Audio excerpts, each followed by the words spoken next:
It's popping YouTube, PT from the lower side of the neighborhood, and it's going down. Yeah, man. Y'all make sure y'all like, subscribe, comment below, man. Fuck with your boy, man. We talking all thing Marvin on this video, man.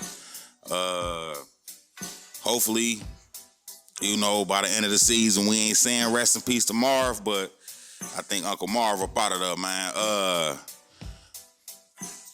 I got a few theories on how he can go, but also I ain't trying to be all negative on this video when it comes to Uncle Marv, because, you know, super big fan favorite. From Raising Kanan, my favorite character, top three. My favorite character is Raquel.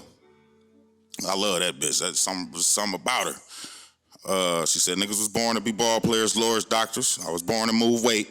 That's what I do. You know, that's why that nigga Unique was like, man, God broke the mold when he made you, baby. That would have been dope though to see Unique and Rock further they shit, because if they were still rocking and they were still thugging and shit, I think Raquel would have kept that baby. And that would have probably been Kanan, a little brother, probably a little sister. But I would have wrote a brother, and he would have, you know, he'd have been a little crazy motherfucker like Kanan, probably took a different route, because y'all remember that Kanan didn't have Sean around that gangster shit, that the business and the thug shit before he got locked up. He was a ball player. Sean was hooping and shit. You know what I mean? You know, he was dunking on niggas in high school or middle school or wherever. You know what I mean? When Kanan went away, so. Kanan was like, he ain't never had that little nigga around him. He probably never had his little brother neither and shit. But him, you know, Unique, that would have been dope though. But yeah, Unique, then Marvin, and then I like Young Kanan. I do like Young Kanan. OG Kanan, my favorite character in all the Power. Spin off saying OG, but I like my third favorite on Raising Kanan is Young Kanan. I like him. I think Makai Curtis is doing a good job doing the origin story of Kanan Stark crazy. Kanan motherfucker Stark in my goddamn living room. What you do, man? You break out? Oh man, all done. Walked out legal. 10 years is a long time. I just hope that I wish I'm gonna pay you back, nigga. All that money you put on my books, I'm gonna pay you back, nigga. But we all know what Kanan meant when he said that.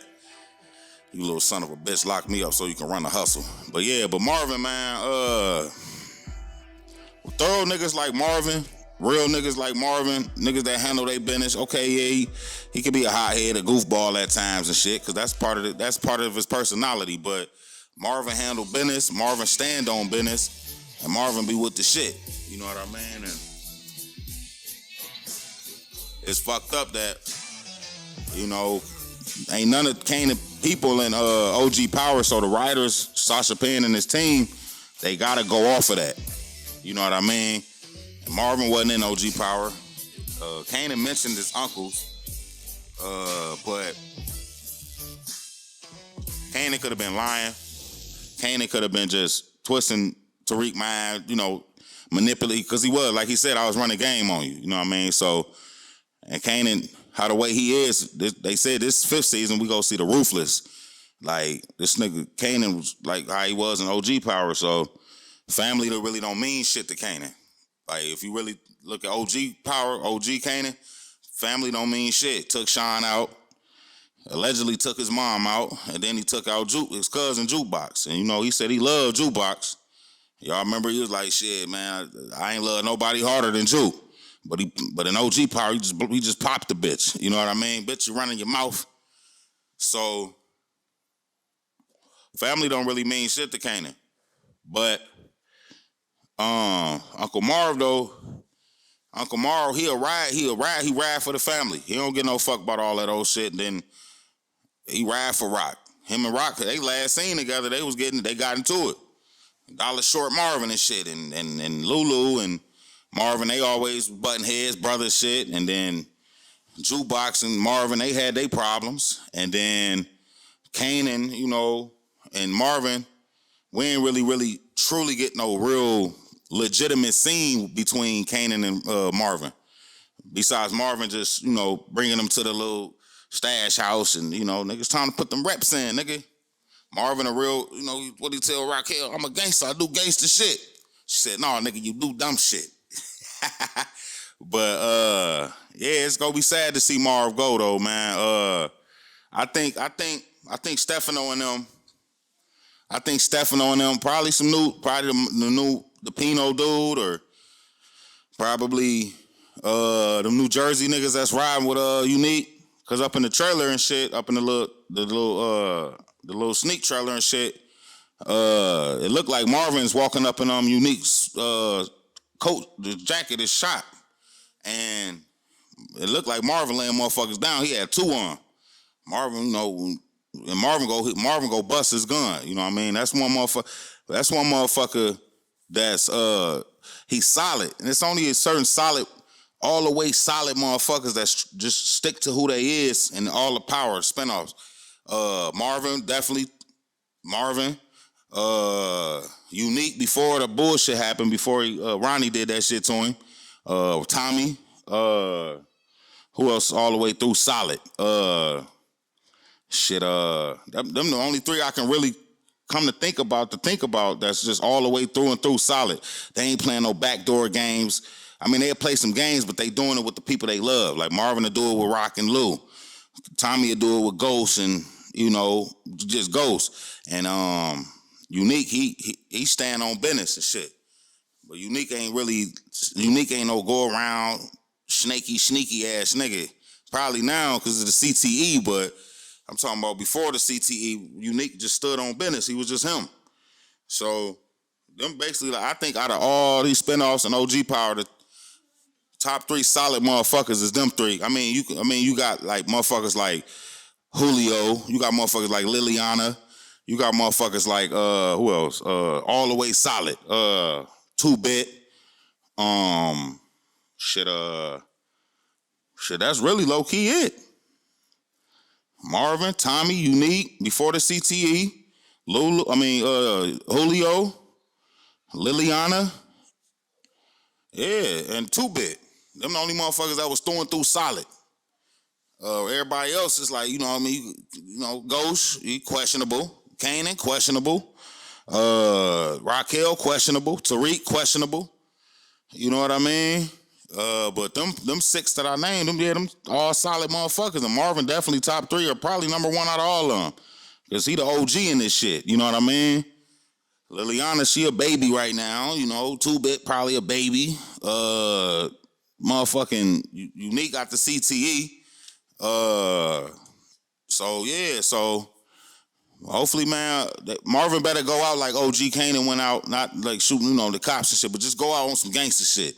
You know what I mean? And that shit go crush Juke. But I think somebody go backdoor Marvin. It's gonna be like a backdoor type situation. It might be Kanan, y'all. Like motherfuckers don't. Kanan, they say this is when he ruthless this season, and see how he was in OG Power and shit. And they say Juke and Kanan relationship was kind of, it was a disdain there, and it was kind of like strained a little bit. That's why he popped her like that. I go from I love they play fighting on the couch with the pillows to boom, he pop her, bitch, running your mouth. So how I go from that to that? So I think this season he just gonna be like, man, whoever rocking with my mom, she did all that bullshit to me, they gotta go. Until of course he find out it was snaps and pops, but he might not never find out it was them. Breeze might just like, man, my auntie and my uncle gotta go. Because if we want to be the number one niggas out here running this shit, doing this shit, them two motherfuckers gotta go, because Breeze know snaps and pops through and through way better than Kanan and everybody else. That's they family. Niggas be at barbecues, cousins, mamas, aunties and shit. So yeah, and that's really, I think that's gonna be the last stream will make Jukebox really just jump off the deep end, because Jukebox was evil in OG Power. She wasn't a bad guy. She wasn't a criminal. I mean, she was a bad guy. She was a criminal, but I'm saying but her overall due diligence, her ass was evil. She said, look, man, ransom his ass. Kill him and get the money. And she said Sean was a pawn. If Sean ain't never, he picked a side. If he didn't do that, he would have never died. Because at first she was concerned, like, I want to know what the fuck happened to Sean. And then Kanan told him what happened. Kanan told her what happened, and she was like, well, shit, he was disloyal. But that's what Ghost told Tariq too, though. You remember that? He said, you know why Kanan put a bullet in Sean's head? Because he was disloyal, Tariq. If you was anybody else, little nigga, you would be dead already. So, Kanan, Ghost, and Tommy Teacher. So, yeah, this gonna be a good season, man. I can't wait, man. June 12th. It's only fucking March 18th, man. But we go keep this bitch going. I'm gonna say it early. Hopefully not. Hopefully you get. I'd rather have Marvin do 30, 40 years in the joint than him being a dead man. Especially if he gets snaked or backdoor. At least if y'all go kill him off, man, Marvin got to go out with some style, man. He got to go out with some thug shit. He can't go out like a motherfucker set him up and then he pull up and niggas come kill him and shit. He got to go out like head to head.